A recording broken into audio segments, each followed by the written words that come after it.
Very good evening everyone, कैसे हैं आप सभी लोग। Today starting business cycle lecture number 14।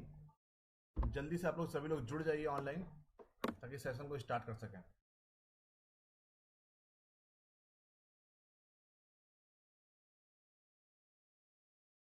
Please join everyone.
जल्दी सभी लोग ज्वाइन करिए, सेशन को स्टार्ट कर सकें। Very good evening everyone.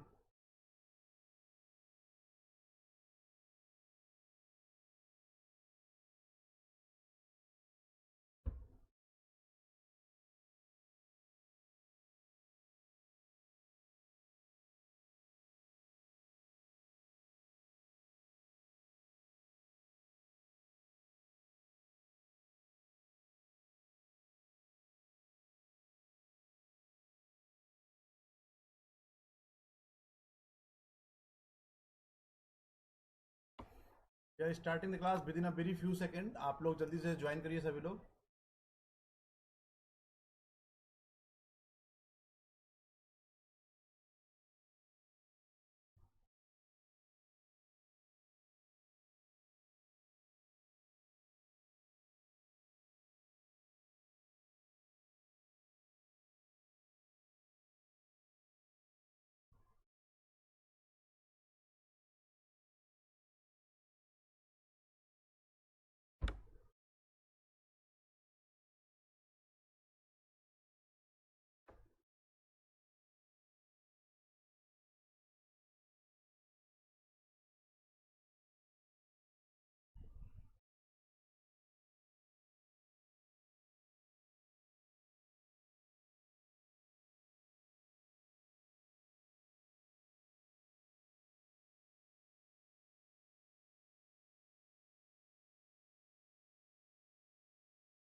So once again, good evening everyone. We are starting with a very new topic that is all about the business cycle. तो आप लोग जल्दी सभी लोग जुड़ जाइए, शेयर करिए, लाइक करिए अपने फ्रेंड्स के साथ और जुड़ जाइए लेक्चर नंबर 14 बिजनेस साइकिल के लिए। So all those candidates who are joining in a very first time, my name is Anubhav Singh since last 11 year। पिछले 11 सालों से लगातार टीचिंग में और रिसर्च में जुड़े हुए हैं इंडिया के top teaching and research organisation के साथ। IIM Lucknow, Lucknow university, LPU, Amity university Sharda. Mentored and guidance more than 1000 candidate, 1000 से ज्यादा बच्चे मेरे गाइडेंस में नेट JRF क्वालिफाई कर चुके हैं। Crack the UGC net JRF 4 times in a commerce and management, published more than 20 research papers in index journals, MBA International Business, MCOM IB, MA Economics and PhD Applied Economics। तो today's topic is all about the व्यवसायिक चक्र, business cycle की हम लोग बात करेंगे। कैसे business cycle up and down होती है, उसके क्या इम्पैक्ट होते हैं, उसके इफेक्ट क्या होता है, उसको ओवरकम कैसे करते हैं, और किस किस स्टेज पर क्या हम लोग को निर्णय लेना पड़ेगा, कैसे इकोनॉमी को प्रभावित करता है बिजनेस साइकिल, सब चीजों की आज हम लोग बहुत डिटेल में बात करने वाले हैं। ठीक है, तो business cycle shows the periodic up and down movement in economic activity. एक इकोनॉमी है, उसमें जितने भी अप एंड डाउन एक्टिविटीज होती हैं, उन सभी एक्टिविटीज को हम बिजनेस साइकिल के अंतर्गत रखते हैं। तो shows the periodic up and down, periodic मतलब एक स्पेसिफिक अवधि के अंदर स्पेसिफिक ड्यूरेशन के बाद अप होता है, फिर डाउन होता है, फिर अप होती है, इकोनॉमी फिर डाउन होती है। उन सभी गतिविधियों को, उन सभी एक्टिविटीज को हम लोग बिजनेस साइकिल के अंतर्गत नापने की, मेजर करने की कोशिश करते हैं। Economic activities measured in terms of production. हम लोग जो इकोनॉमिक एक्टिविटीज है उनको कैसे मेजर करते हैं? इन terms of production, employment and income move in a cyclical manner over a period of time. हम लोग एक over a period of time, मतलब 3 महीने का ले लीजिए, 6 महीने का, 9 महीने का, 1 साल का, उसके एक पर्टिकुलर टाइम पीरियड्स में कितना प्रोडक्शन हुआ, कितना एम्प्लॉयमेंट जनरेशन हुआ, कितना इनकम हुआ, कितना उसमें मूवमेंट देखने को मिल रहा है। मूवमेंट मतलब कितना उसमें एक्टिविटी, कितनी गतिविधियां देखने को मिल रही हैं उसमें, वो सब हम लोग इकोनॉमिक एक्टिविटीज में, उन सभी को हम लोग इकोनॉमिक एक्टिविटीज कहते हैं। और वही सभी इकोनॉमिक एक्टिविटीज को हम लोग बिजनेस साइकिल के अंतर्गत मेजर करते हैं कि कौन कौन सी एक्टिविटीज अप हुई, कौन कौन सी एक्टिविटीज डाउन हुई। तो whatever the economic activities we are measuring in terms of production of the country, employment within the country, or income of the individuals move in a cyclical manner over a period of time is called business cycle.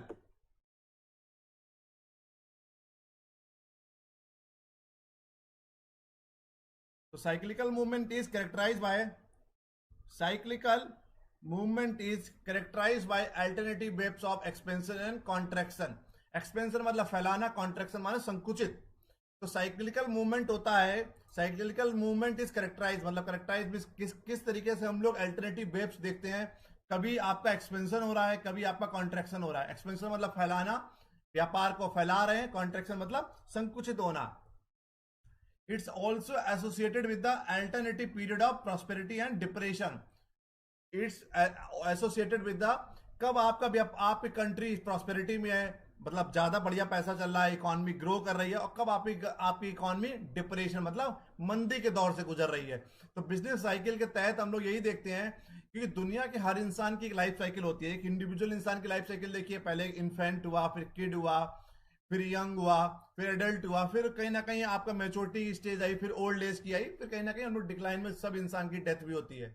ऐसे ही business cycle में बहुत सारे इसमें खत्म नहीं होता, इसमें बस अप एंड डाउन आते हैं, दोबारा रिवाइव करते हैं हम लोग। कैसे इकोनॉमी बूम पे गई, फिर रिकवरी पे गई, फिर स्लो डाउन पे गई, फिर डिप्रेशन पे गई, किन किन कौन कौन से मूवमेंट होते हैं, उन्हीं सभी मूवमेंट की हम लोग बात करते हैं बिजनेस साइकिल के अंतर्गत। कैरेक्टरिस्टिक्स ऑफ बिजनेस साइकिल, व्यवसायिक चक्र के कौन कौन से लक्षण होते हैं। पीरियडिसिटी, पीरियडिसिटी मतलब होता है कि एक पीरियड्स का मतलब है कहीं ना कहीं स्पेसिफिक एक टाइम की बात होती है। Wave like movement in income and employment occur at A interval of 6 to 12 year. तो इनकम और एम्प्लॉयमेंट की वेव दिखती है, जो हलचल दिखती है इनकम और एम्प्लॉयमेंट की, वो हर 6 से 12 साल में दिखती है। और gap between to cycle is not regular और प्रिडिक्टेबल विद सर्टेनिटी। और जो गैप होता है दो साइकिल के बीच में, एक रेगुलर गैप नहीं होता, कभी 6 साल का गैप है, कभी 7 साल का, कभी 8 साल का, कभी 12 साल का, कभी 4 साल का।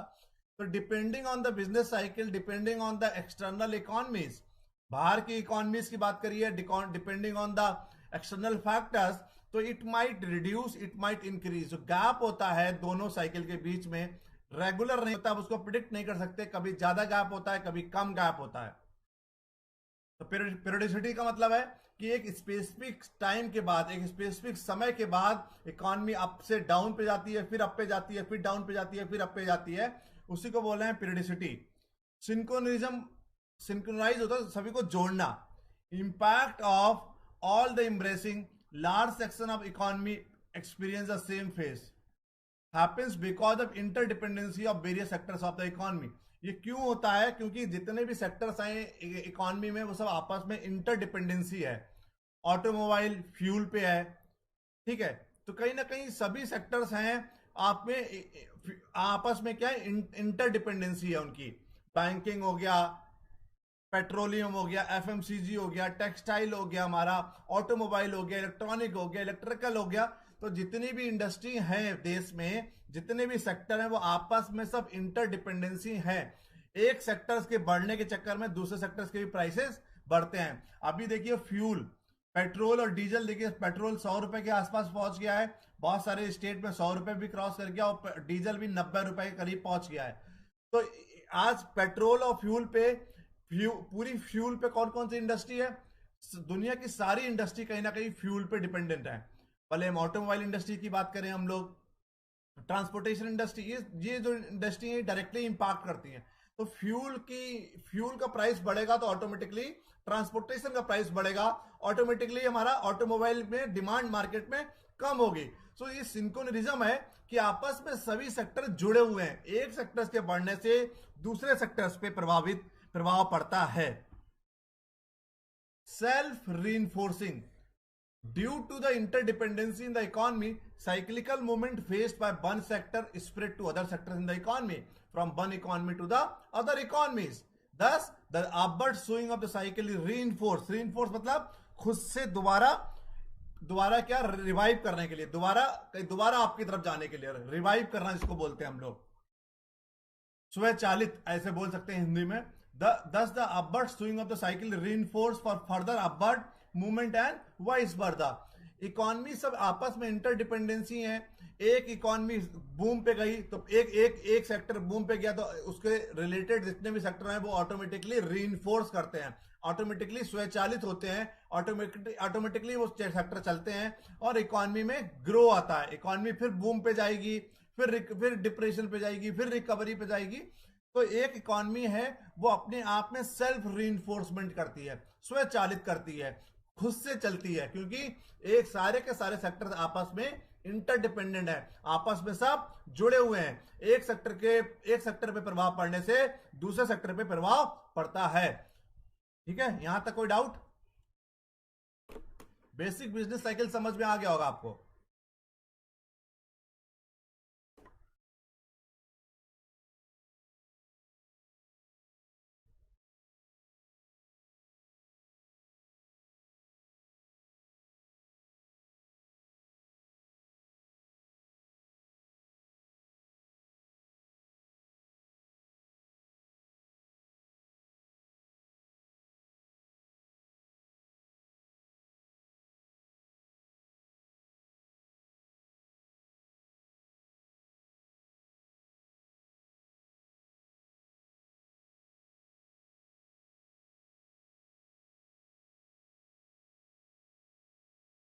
अब आया फेजेस ऑफ बिजनेस साइकिल। कौन कौन से बिजनेस साइकिल में फेजेस होते हैं?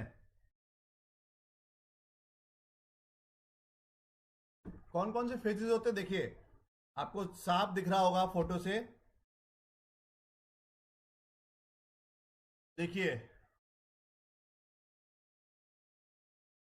कॉन्ट्रैक्शन, फिर एक्सपेंशन हुआ, फिर इकोनॉमी पीक पे पहुंची, फिर स्लम्प मतलब डाउन हुई इकोनॉमी, फिर हमारा इकोनॉमी कहां पहुंची? एक्सपेंशन पे पहुंची। तो देखिए बी टू सी, ये देखिए A to B, B to C, C to D, D to E to F. तो बी टू सी कहीं ना कहीं ये वाला जो है कि कौन सा है, ये फेजेस कौन सा? एक्सपेंशन वाला फेज है।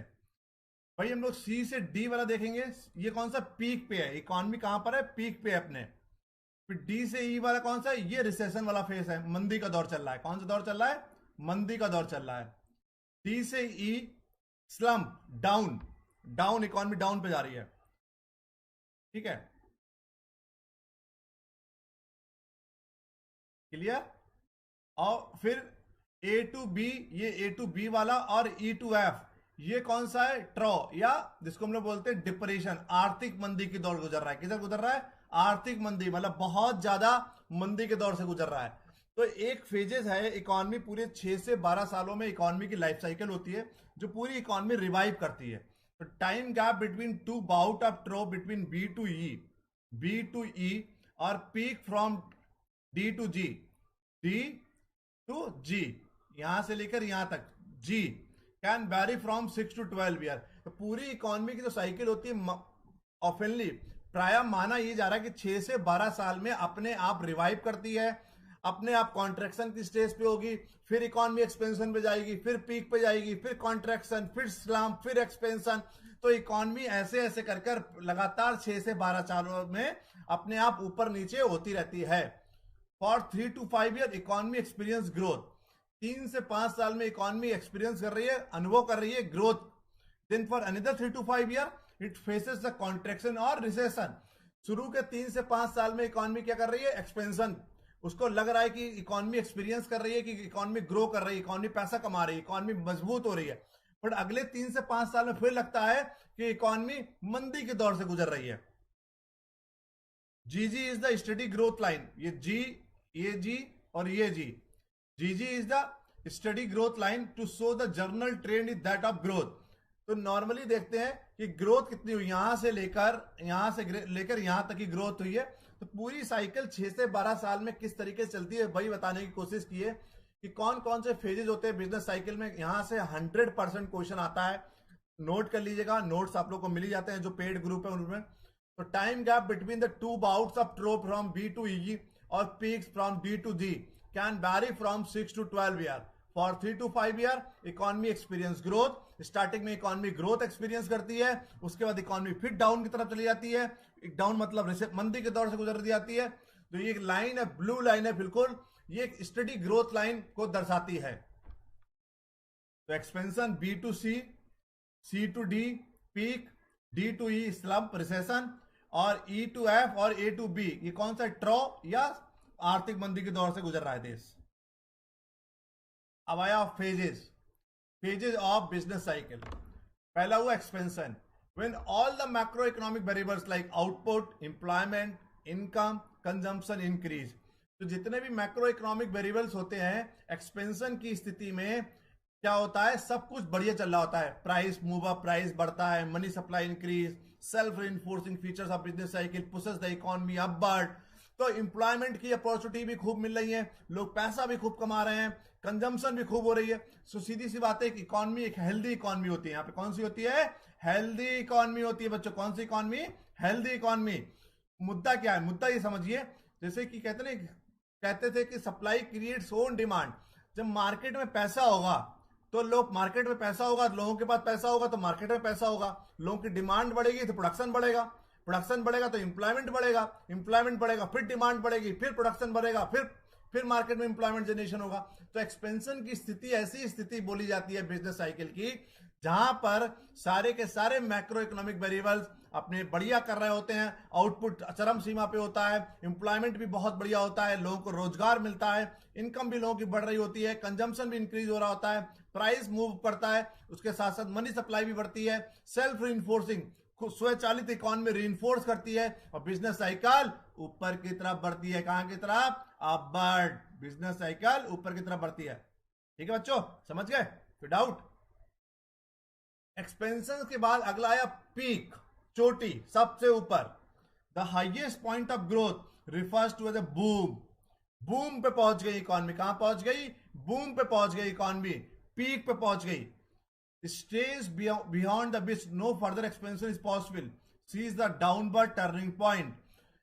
इकोनॉमी सब पीक पे पहुंचती है, बूम पे पहुंचती है, सबसे ऊपर चोटी पे पहुंचती है, उसके बाद ऐसी स्थिति पे जब इकोनॉमी पहुंच जाती है जहां से आगे बढ़ने की पॉसिबिलिटीज खत्म हो जाएं, ऐसी स्थिति को पीक या बूम बोला जाता है। यहां से इकोनॉमी डाउनवर्ड की तरफ बढ़ती है। कहां की तरफ बढ़ती है, नीचे की तरफ बढ़ती है। एक जो चरम सीमा हुआ, एक स्टेज हुई जहां पर आप मैक्सिमम पैसा कमा रहे हैं, उसके बाद क्या होगा, आपकी इकोनॉमी नीचे की तरफ पहुंचेगी, डाउनवर्ड की तरफ क्या होगी, शिफ्ट होगी। किधर होगी, डाउनवर्ड की तरफ शिफ्ट होगी।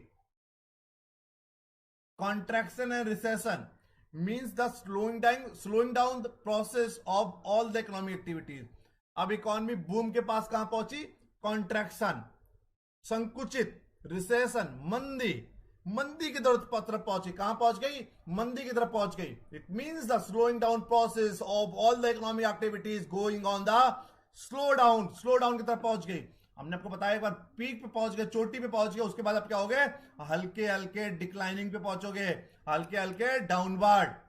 क्योंकि पीक ऐसी स्थिति मानी गई है जहां से बच्चों आगे बढ़ने की सभी संभावनाएं खत्म हो जाती हैं, आप वहां से केवल नीचे ही पहुंच सकते हैं। उसी स्थिति को रिसेशन या कॉन्ट्रैक्शन कहा गया है।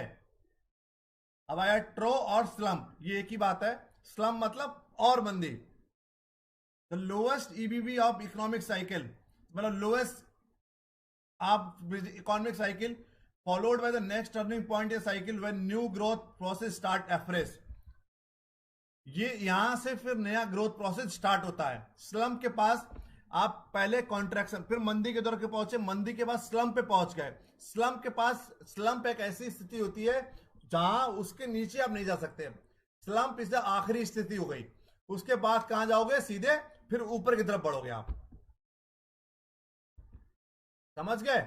सो स्लम्प में जहां से मुद्दा क्या हुआ कि नेक्स्ट टर्निंग पॉइंट, जहां से दोबारा मुड़ोगे आप अपवर्ड की तरफ। अब आया what is recession. What is recession, मंदी क्या है, मंदी क्या होता है। Recession is a decline in a country gross domestic product growth for 2 और more consecutive quarters of a year. मतलब यहां पे समझिए, आपको बताते हैं हम, जब लगातार 2 क्वार्टर्स में, टू कॉन्जिक्यूटिव क्वार्टर्स में आपकी जीडीपी डिक्लाइनिंग की तरफ जा रही है, आपकी जीडीपी डिक्लाइनिंग की तरफ जा रही है, उसको हम लोग क्या बोलते हैं, रिसेशन। एग्जाम्पल कि मान लीजिए 2017, 18, 19, 20, 21, 17 में जीडीपी थी 17 March to April to June, April to June, April to June, April to June और अप्रैल टू जून, मतलब 2 कॉन्जिक्यूटिव क्वार्टर। हम लोग रिसेशन में लगातार मतलब एक साल में 12 महीने होते हैं, सिंपल समझिए, एक साल में 12 महीने, अप्रैल टू जून 12 महीने में 3 क्वार्टर, 4 क्वार्टर होते हैं, 3-3 महीने का क्वार्टर होता है। April to June, July to September, October to December, January to March. कहने का मतलब है अगर अप्रैल टू जून और July to September GDP down गई, उसको रिसेशन नहीं कहते हैं। रिसेशन में थोड़ी समझने वाली बात है कि is a declining in a country GDP for 2 और more consecutive quarters of a year, एक साल के। मतलब अप्रैल टू जून में यहां पे 7 जीडीपी थी, यहां पे 8, यहां पे 6, यहां पे 5, यहां पे 4। देखिए हम लोग जब कॉन्जिक्यूटिव क्वार्टर सेम ईयर का देखेंगे, अभी कौन महीना चल रहा है, मई, तो हम लोग ये देखेंगे कि अप्रैल टू जून 20 में क्या जीडीपी कितनी गई, अप्रैल टू जून 19 में कितनी जीडीपी थी। अगर 19 में 7 जीडीपी थी, अप्रैल टू जून 20 में 2020 में जीडीपी 6 हुई और 2021 में जीडीपी 5 हो गई, तो समझ लीजिए देश आर्थिक मंदी की दौर गुजर रहा है। तो रिसेशन में हम लोग पिछले साल का सेम क्वार्टर देखते हैं, समझ गए, सेम क्वार्टर देखते हैं। तो recession is also preceded by several quarters of slowing down. An economy which grows over a period of time tend to slow down the growth as a part of normal economic cycle। Recession में होता है क्या, recession में demand कम हो जाती है, मंदी के दौर में डिमांड कम होगी। जब डिमांड कम होगी, डिमांड कम, लेस प्रोडक्शन। जब डिमांड कम है, मार्कर पहले 10 बन रहे थे, मार्कर की डिमांड ही 5 है, तो क्या होगा, तो 5 ही प्रोड्यूस होंगे, 5 प्रोड्यूस होंगे तो क्या होगा, अनएम्प्लॉयमेंट। पहले 10 लोग काम कर रहे थे 10 मार्कर बनाने के लिए, अब मार्कर ही प्रोड्यूस आपको 5 कर रहे हैं, तो लोग भी 5 ही काम करेंगे, तो उससे 5 लोग बेरोजगार हो जाएंगे, 5 लोग बेरोजगार हो जाएंगे, फिर डिमांड और कम हो जाएगी। तो रिसेशन में डिमांड कम होना शुरू होता है। क्या होता है, डिमांड कम होना शुरू होता है। Consumers lose the confidence in the growth of the economy and spend less. जितने भी कंज्यूमर और कस्टमर होते हैं वो इकोनॉमी में कॉन्फिडेंस खो देते हैं और पैसा कम खर्च करना शुरू कर देते हैं। आपको लग रहा है देश आर्थिक मंदी के दौर से गुजरने वाला है, आप पैसा बचा के रखते हो, तो पैसा बचा के रखते हो, मार्केट में खर्चा नहीं करते हो, तो क्या होगा कि मार्केट में डिमांड नहीं होगी, there is no demand, no production, no production, unemployment, बेरोजगारी। और मशीन नहीं चलेगी, फैक्ट्री नहीं चलेगी, प्रोड्यूस नहीं होगा, तो अनएम्प्लॉयमेंट तो होगा। इन्वेस्टर्स स्पेंड लेस, कंज्यूमर्स पैसा नहीं, कंज्यूमर्स कॉन्फिडेंस खो देते हैं और पैसा कम खर्चा करते हैं। जो इन्वेस्टर्स होते हैं, spenders, investor spend less, they fear stock values will fall and thus stock market fall on negative sentiments. जो इन्वेस्टर्स होते हैं उनको लगता है कि स्टॉक मार्केट नीचे जाएगी, स्टॉक मार्केट कहां जाएगी? नीचे जाएगी। तो वो लोग पैसा स्टॉक मार्केट में नहीं लगाते हैं, इसीलिए स्टॉक मार्केट और नेगेटिव में चली जाती है। ठीक है, समझ गए रिसेशन? कोई डाउट? यहां तक किसी को कोई डाउट बताइए। बिजनेस साइकिल आपको समझाया और आपको रिसेशन समझा दिया पूरा। कोई डाउट?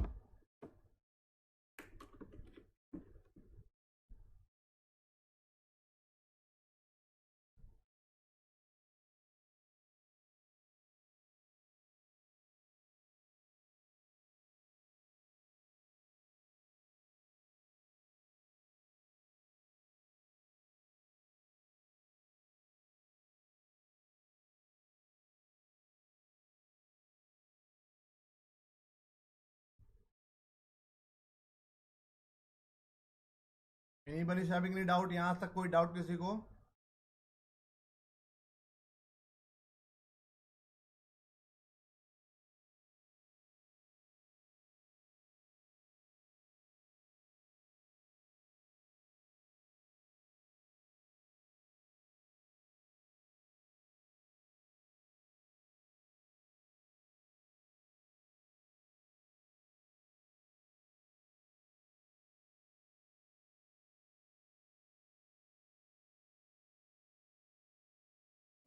चलिए, अब आया कॉजेज ऑफ बिजनेस साइकिल। किन किन कारणों की वजह से बिजनेस साइकिल पे प्रभाव पड़ता है? पहला हो गया earlier explanation of the climate change. पता ही है क्लाइमेट चेंज एक बहुत सच है। सन स्पॉट दे में कॉजेज द डिफरेंट मूड्स, है ना? तो क्लाइमेट चेंज जो होता है, इसमें एग्जांपल है कि सन स्पॉट, सूरज के जो स्पॉट्स होते हैं, पता नहीं चल पाता कब बारिश होगी कब धूप होगी। ऐसे ही क्लाइमेट चेंज होता है, मौसम चेंज हुआ है तो उससे भी कहीं ना कहीं प्रभावित होती है business cycle. Psychological aspect of entrepreneurs and consumers such as moods of optimism and pessimism। Entrepreneurship का जो मनोवैज्ञानिक होता है प्रभाव होता है, साइकोलॉजिकल प्रेशर भी बहुत ज्यादा पड़ता है एंटरप्रेन्योर्स और कंज्यूमर्स पे, उसकी वजह से भी हमारी business cycle up and down जाती है। Monetary phenomena like changes in the money supply, market में मनी सप्लाई कम हो गई, डायरेक्ट टैक्सेस बढ़ा दिया आपने, इंटरेस्ट रेट बढ़ा दिए, रेट ऑफ इंटरेस्ट भैया ना। तो अगर मार्केट में मनी सप्लाई कम हो गई, मनी सप्लाई कम, less demand, less demand, less production, less production, less employment, less employment, फिर कहां इकोनॉमी कहां जाएगी? फिर आपकी डिक्लाइनिंग पे जाएगी। ठीक है, 2 कॉन्जिक्यूटिव क्वार्टर होते हैं, 2 consecutive quarter of previous year. हमने आपको समझाने की बात किया 3, पिछले 2018, 19, 19-20 और 20-21। Monetary phenomena like changes in money supply, समझ गए? अगर मार्केट में मनी सप्लाई कम है, मनी सप्लाई अगर कम होगी तो डिमांड कम होगी, डिमांड कम होगी तो प्रोडक्शन कम होगा, प्रोडक्शन कम होगा सप्लाई कम, सप्लाई कम तो एम्प्लॉयमेंट कहां होगा? जनरेशन नहीं होगा। Economic factor such as over investment, investment बहुत ज्यादा हो गया, under consumption and over saving, investment बहुत ज्यादा हो गया, कंजम्पशन बहुत कम हुआ, लोगों ने कंज्यूम करना कम कर दिया, सेविंग लोगों ने ज्यादा कर दी, तब भी मार्केट में क्या होगा? एक मंदी के दौर से गुजरने पड़ेंगे। Shocks in the condition under which producer supply goods such as technological breakthrough, कभी कभार टेक्नोलॉजिकल की वजह से टेक्नोलॉजिकल ब्रेक थ्रो हो गया, टेक्नोलॉजी कोई नई आ गई या नया टेक्नोलॉजी नहीं आ पाया, उसकी वजह से भी बिजनेस साइकिल में उतार चढ़ाव देखने को बच्चों हम लोगों को मिलते हैं। अब आया रियल बिजनेस साइकिल थ्योरी। किसने दिया? जॉन मूथ ने दिया, MUTH 1961 में। तो explored by the John in 1961 and others, mainly John ने दिया था ये। कब दिया? 1961 में दिया। इसमें इन्होंने बोला fluctuations in output and employment are the result of a variety of real shock that hit the economy. इनका कहना था कि इकोनॉमी में तो फ्लक्चुएशंस होते हैं और आउटपुट और एम्प्लॉयमेंट, ये तीनों परिणाम है किसके? एक रियल शॉक के। इकोनॉमी में एक रियल शॉक देखने को मिलता है। Market adjust to these shocks rapidly and always remain in an equilibrium। Market in सब शॉक्स के साथ एक साथ रैपिडली क्या करती है? एडजस्ट कर लेती है अपने आप को और हमेशा एक इक्विलिब्रियम स्टेज पर रहती है। किस पे? इक्विलिब्रियम, मतलब बराबर, समान, एक समान स्टेज पर रहती है। The up and downs are caused by technologies और other similar shocks to supply side of the economy. John ने बोला था कि जो अप एंड डाउन होते हैं इकोनॉमी में टेक्नोलॉजी की वजह से होते हैं, उसके अलावा कुछ और थोड़े बहुत सिमिलर शॉक, जैसे कि सप्लाई साइड, सप्लाई कम कर दी, सप्लाई बढ़ा दी, मार्केट में मार्कर की सप्लाई कम कर दी तो डिमांड बढ़ जाएगी, डिमांड मतलब सप्लाई कम है तो प्राइस बढ़ेंगे, और सप्लाई ज्यादा है तो प्राइस कम होंगे। एक में इन्फ्लेशन आएगा, एक में डिफ्लेशन आ जाएगा।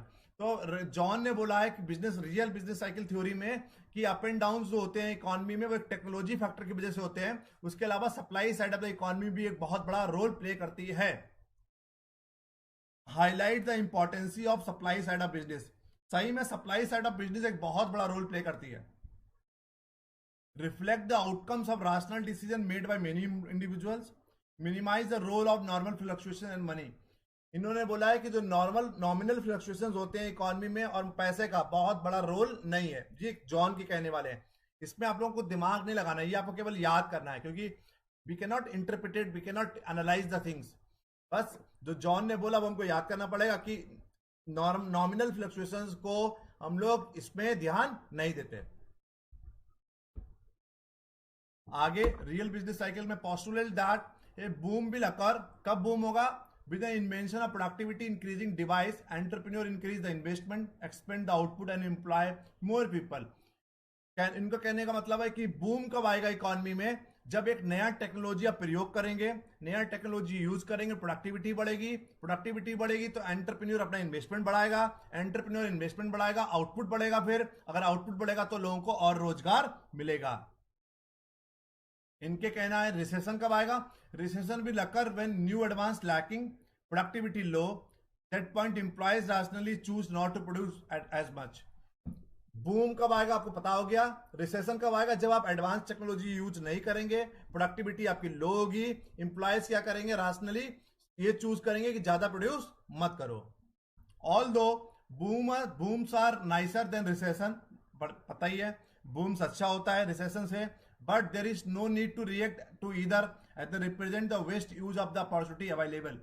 सीधी सी बात है, बूम अच्छा होता है, रिसेशन मंदी का दौर बेकार होता है, और there is no need to react to either. आपको दोनों में रिएक्ट नहीं करना, क्योंकि इकोनॉमी अपने आप सेल्फ रीइंफोर्स करके दोबारा रिवाइव कर जाएगी। क्या करेगी? दोबारा रिवाइव कर जाएगी।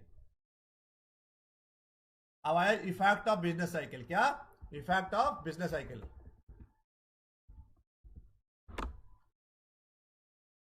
पहला ड्यूरिंग द एक्सपेंशन, जब एक्सपेंशन की स्थिति होती है उस दौरान बिजनेस साइकिल कैसे प्रभावित करती है? हाई ग्रोथ, लार्ज इन्वेस्टमेंट होता है उस जमाने में, increase in the employment, income and expenditure दोनों बढ़ जाते हैं, दोनों बढ़ जाते हैं।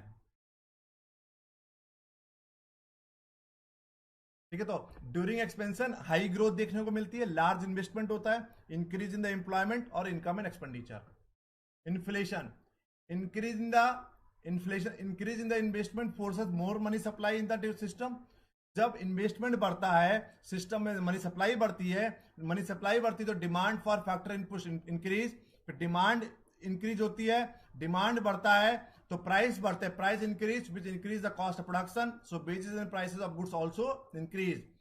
सीधी सी बात है, जब मार्केट में इन्वेस्टमेंट होगा, मनी सप्लाई बढ़ेगी तो इनपुट कॉस्ट जो होती है मार्केट को बनाने में, प्लास्टिक, रबड़, इंक, इनपुट कॉस्ट की कॉस्टिंग बढ़ेगी।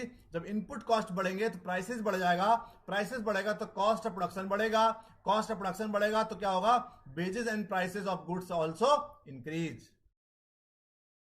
उसके बाद सेवियर कंपटीशन, कंपटीशन भी बढ़ेगा। Firm resort to large amount of non productive expenditure on advertisement and publicity.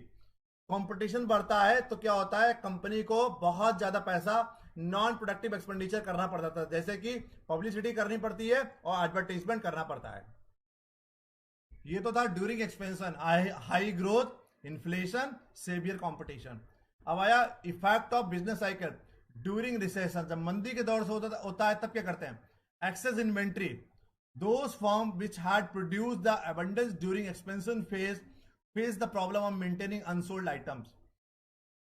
जब क्या होता है, जब मार्केट मंदी के दौर से गुजर रहा होता है, जब प्रोड्यूसर्स को एक बहुत बड़ी कठिनाइयों का सामना करना पड़ता है, उसको एक इन्वेंट्री जो एक्सेस हो जाती है, जो अनसोल्ड आइटम्स होते हैं, जो अभी तक की नहीं बिके, उसको मेंटेन करना, उसको कैरी करना, उसको रिजर्व करना, एक बहुत बड़ा दिक्कतों का सामना उसको करना पड़ता है। दूसरा, अनएम्प्लॉयमेंट, बेरोजगारी चरम सीमा पे होती है। In order to reduce the investment, recession phase is marketed by large scale retrenchment. Retrenchment, नौकरी से लोगों को निकाल देना, उसको बोलते हैं retrenchment. Retrenchment is all about जब नौकरी से निकाल दिया जाता है। Below capacity operation and liquidation of the firm. हम लोग कैपेसिटी जितनी होती है उस उतनी कैपेसिटी से काम नहीं करते, बिलो कैपेसिटी ऑपरेशन काम करते हैं और बहुत सारी फर्म्स को लिक्विडेट किया जाता है। लिक्विडेट मतलब समापन कर दिया जाता है। तो during the recession, during the, जब मंदी के दौर से गुजर रहा होता है बिजनेस साइकिल, इन्वेंट्री एक्सेस होती है, उसको रिजर्व करना होता है, बेरोजगारी चरम सीमा पे होती है, अपने पूरे ऑपरेशंस को, अपने पूरे बिजनेस को हम लोग पूरी कैपेसिटी के साथ यूज नहीं कर पाते हैं, बहुत सारे बिजनेस को लिक्विडेशन की स्थिति में सामना करना पड़ता है। अब आया कंट्रोलिंग द बिजनेस साइकिल, किस हिसाब से बिजनेस साइकिल को कंट्रोल करते हैं। At firm level, firm level मतलब at a company level, company level पे किस तरीके से मेंटेन करेंगे। Precautionary measures to be taken at the time of expansion, जब आपको एक्सपेंशन कर रहा है बिजनेस को, उस समय दो तीन चीजों पे आपको दिमाग में रखना है। Investment, investment deter from investing huge amount of fund in a fix asset. बहुत ज्यादा पैसा फिक्स एसेट पे खर्चा मत करिए।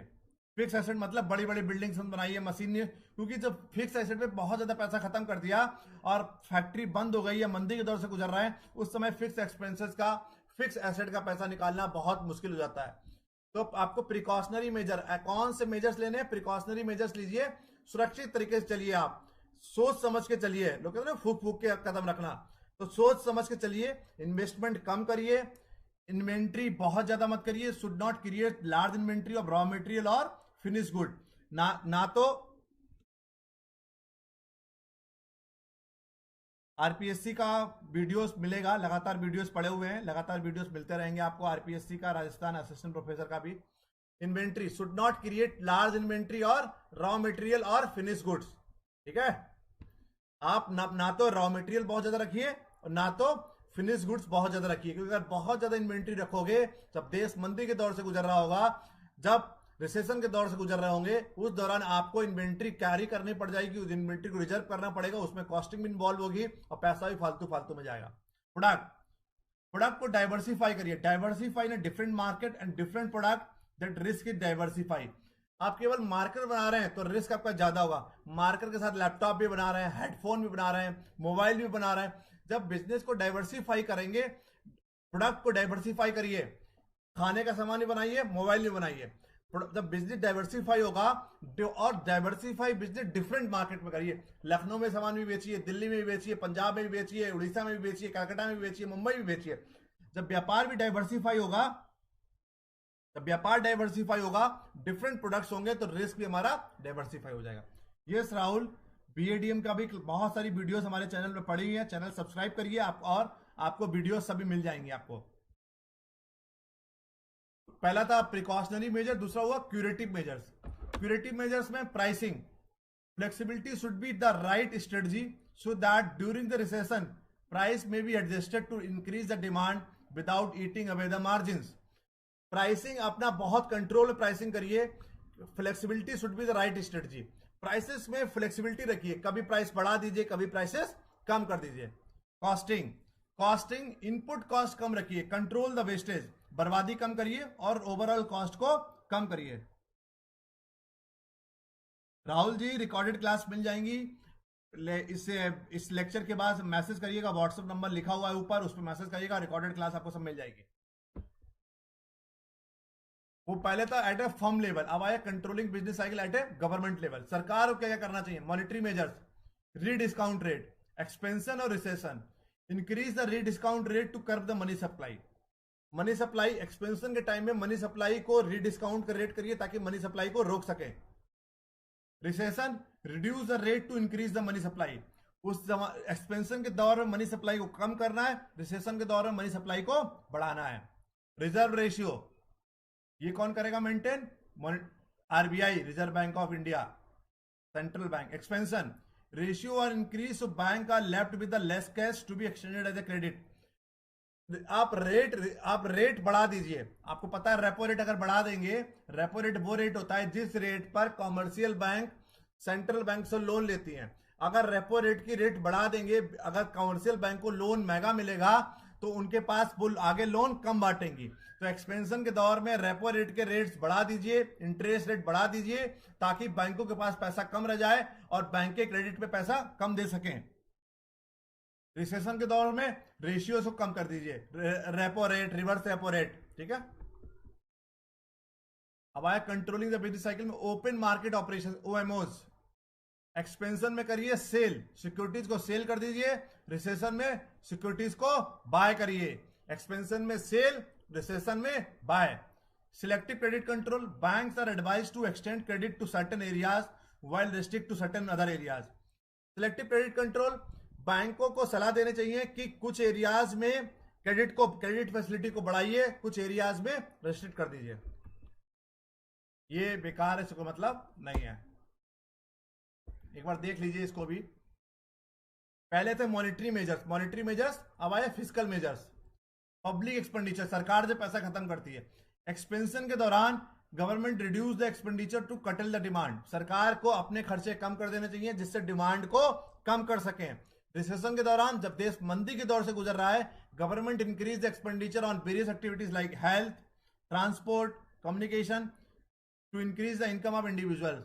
जब देश आर्थिक मंदी के दौर से गुजर रहा है, सब सरकार को अपने खर्चे बढ़ा देने चाहिए। सब देश एक्सपेंशन के दौर से गुजर रहा है, देश में प्रोडक्टिविटी की तरफ बढ़ रहा है, उस दौरान देश को अपने खर्चे, गवर्नमेंट को अपने खर्चे कम कर देना चाहिए। Public revenue, increase in the taxes take away portion of people's money income and thus bring down aggregate demand. जब एक्सपेंशन का दौर चल रहा है उस समय डायरेक्ट टैक्सेस क्या होता है? Income tax, corporation tax. अगर डायरेक्ट टैक्सेस की दरें बढ़ा देंगे तो पब्लिक को डिस्पोजेबल इनकम क्या हो जाएगी? हमने आपको बताया था नेशनल इनकम के दौरान, जब डायरेक्ट टैक्सेस को बढ़ा देंगे, पर्सनल इनकम आपकी, डिस्पोजेबल इनकम आपकी क्या होगी? कम होगी। आपके पास मनी सप्लाई कम होगी तो आपकी डिमांड भी कम होगी और एग्रीगेट डिमांड कम हो जाएगी। जब देश में एक्सपेंशन का दौर चल रहा है, टैक्सेस को बढ़ा दीजिए, सरकार का रेवेन्यू बढ़ जाएगा और एग्रीगेट डिमांड कम हो जाएगी। रिसेशन के दौरान टैक्सेस को कम कर दीजिए ताकि गवर्नमेंट टैक्सेस रिड्यूस करेगी, लोगों के पास पैसा ज्यादा होगा, डिमांड बढ़ेगी। This is all about today's lecture. Anyone is having any doubt तो please tell me. Export marketing का चैनल, एक्सपोर्ट मार्केटिंग का वीडियोस पड़ा हुआ है। राहुल जी, क्लास खत्म होने के बाद मैसेज करिएगा, आपको सब पूरी डिटेल मिल जाएगी। एक्सपोर्ट मार्केटिंग का कौन सा टॉपिक चाहिए आप बता दीजिए, वीडियो बना के डाल देंगे यूट्यूब पे। तो once again thank you so much for joining. किसी को डाउट तो बताइए।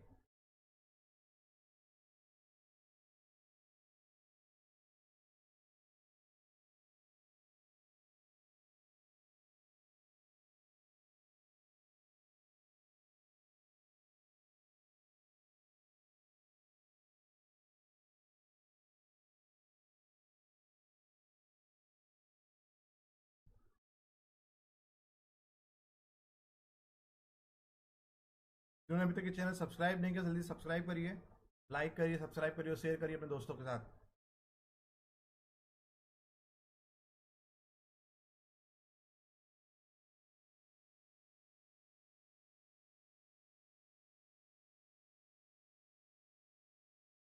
Anyone is having any doubt जल्दी बताइए, किसी को डाउट हो, अदरवाइज लेक्चर खत्म करते हैं। कोई डाउट किसी को?